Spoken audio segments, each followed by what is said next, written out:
नमस्कार, मैं हूं नंदिता कुडेशिया और आप देख रहे हैं डीएनपी इंडिया। जनगण का मन में आज हम बात करेंगे रेलवे के बुजुर्गों पर सितम की। जी हां, कोरोना के दौरान कई देशों की अर्थव्यवस्था धाराशायी हो गई।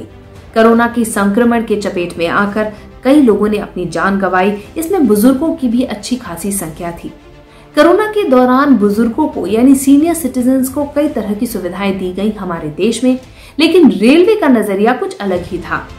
रेलवे ने कोरोना के दौरान जो सीनियर सिटीजन्स को मिलने वाली सुविधाएं थी उनको निलंबित कर दिया और करीब 4 करोड़ सीनियर सिटीजन से पूरा किराया वसूला। एक आरटीआई से ये बात निकलकर सामने आई है। मार्च 2020 में जब कोरोना महामारी फैली तो देश में पूरी तरह से लॉकडाउन लगा दिया गया। भारतीय रेलवे की सेवाएं भी पूरी तरह से प्रतिबंधित कर दी गई।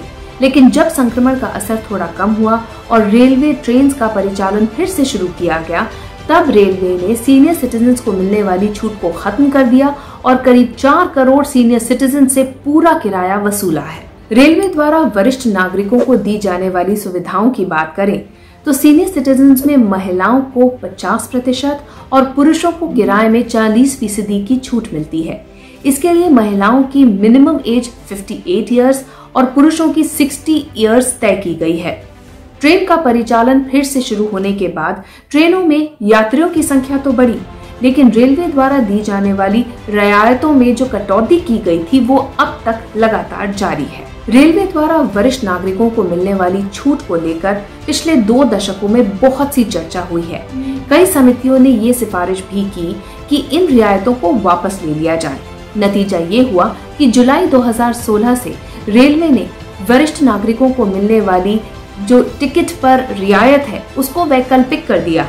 फिर 2017 में रेलवे ने बुजुर्गों को गिव इट अप योजना के तहत अपने टिकट पर मिलने वाली आंशिक या फिर पूरी रियायत को छोड़ देने की अपील की। देखा जाए तो रेलवे की ओर से बुजुर्गों को मिलने वाली किराए में रियायत की सुविधा को निलंबित करने से वरिष्ठ नागरिकों को बहुत परेशानी हुई। खासकर उन लोगों को इस रियायत न मिलने से बहुत ज्यादा परेशानी हुई जो खुद अपने आने जाने का खर्चा नहीं उठा सकते। कई परिवारों में अब भी वरिष्ठ नागरिकों को अतिरिक्त माना जाता है क्योंकि उनकी ना तो कोई आय है और ना ही कोई आय का जरिया। ऐसे में रियायत मिलने से उन्हें इधर उधर जाने में आसानी होती थी, लेकिन कोरोना के दौरान रेलवे ने उनसे ये सुविधा छीन ली।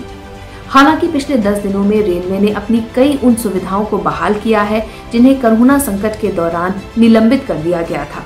कई स्पेशल ट्रेन को भी रूटीन कर दिया गया है। इससे किरायों में भी थोड़ी कमी आई है।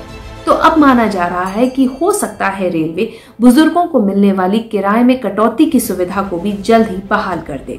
बुजुर्गों की परेशानी हमने आपको बताई। अब बताते हैं कि गरीबों के साथ किस तरह का अन्याय किया जा रहा है। एसबीआई ने अप्रैल 2017 से दिसंबर 2019 के बीच प्रधानमंत्री जन धन योजना के खाता धारकों से डिजिटल भुगतान शुल्क के रूप में अनुचित तरीके से वसूले गए 164 करोड़ रुपए अब तक नहीं चुकाए हैं। गरीबों को ये रकम चुकाने के सरकार के आदेश के बावजूद अब तक सिर्फ 90 करोड़ रुपए ही चुकाए गए हैं। आईआईटी बॉम्बे की एक रिपोर्ट में ये खुलासा हुआ है। रिपोर्ट के मुताबिक बैंकों ने शुल्क वसूलते वक्त जनधन खातों की शर्तों का उल्लंघन किया है। साथ ही आरबीआई के उन मानकों को भी तोड़ा है जिसमें जनधन खातों के साथ दी जाने वाली नई सुविधाओं के लिए वसूले जाने वाले शुल्क को रीजनेबल रखने की ताकीद दी गई थी। आम आदमी को बैंकिंग सुविधा से जोड़ने के नेक इरादे से प्रधानमंत्री जन धन योजना की शुरुआत की गई थी। आईआईटी बॉम्बे की ट्रांजैक्शन शुल्क पर ये रिपोर्ट क्या कहती है, आइए आपको बताते हैं। खाता धारकों से बैंक ने 2017 से 2019 के बीच महीने में 4 से ज्यादा डिजिटल लेन देन पर हर बार 17 रुपए 70 पैसे का शुल्क वसूला।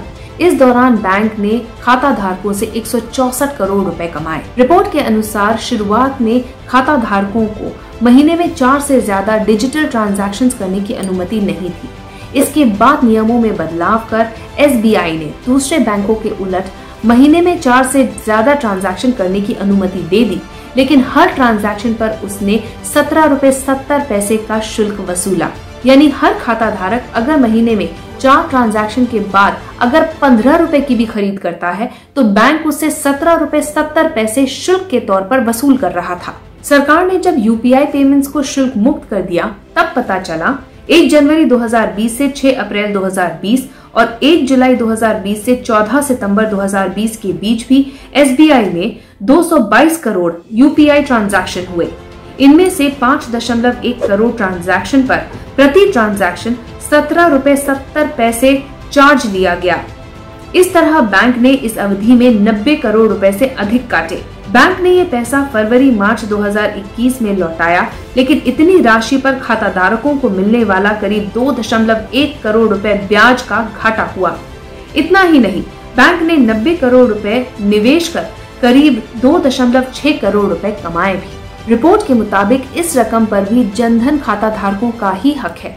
रिपोर्ट में ये बात भी साफ हुई कि जीरो बैलेंस की सुविधा होने के बावजूद मार्च 2020 के अंत तक जनधन खातों में एवरेज बैलेंस 2,457 रुपए से ज्यादा था।